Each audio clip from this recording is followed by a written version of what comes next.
A little better understanding or clearer picture of who Zimmerman is at Mariners Irvine, and I would put him in the category of those in Southern California who started their own little, own big, I should say, started small, I suppose, mega churches without any denominational background of any sort.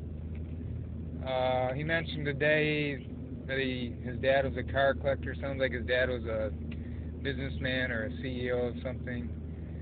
Sounded like he came from a wealthy background in Chino Hills growing up there.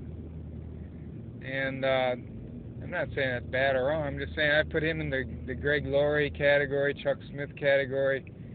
That they kind of came from local roots here, and they're kind of anti-denominational.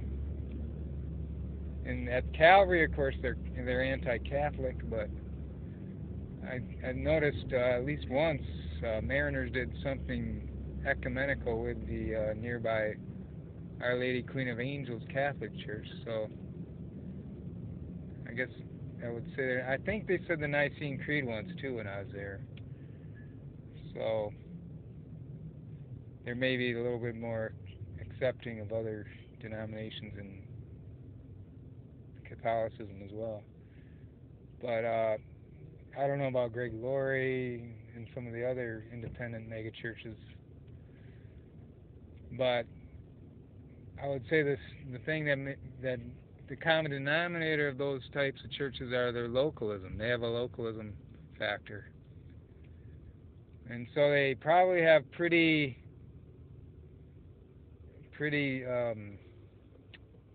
invested other locals in their ministry and well-being because it becomes an economic system in some ways.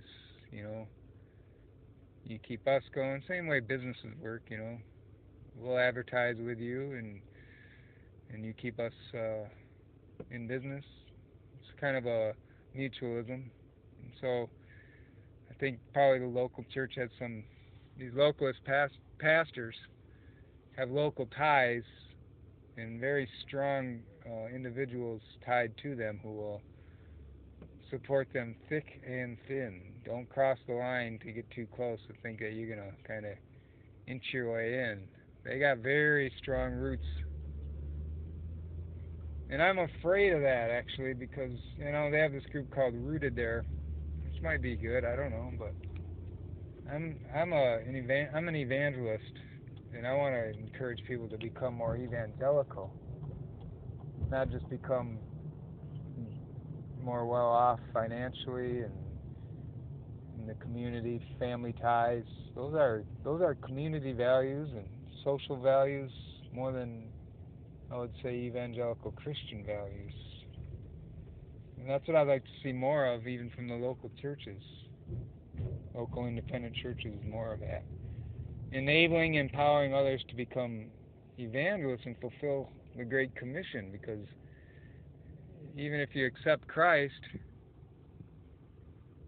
and become, you know, a regular member of the church, married with children and all that stuff that goes along with being usually a Protestant Christian, if you're not being evangelical and trying to fulfill the Great Commission, you're not really doing what you're called to do as a Christian. That's what God wants us to do. Action. I talked about action before. Action, thoughts, and prayers. Of course, action is important along with those thoughts and prayers. And so it's a false assurance of salvation to tell people they're saved but not doing any kind of action. It's false. False assurance. So I pray for that. Hear our prayer, Lord, in the name of the Father, Son, and Holy Spirit.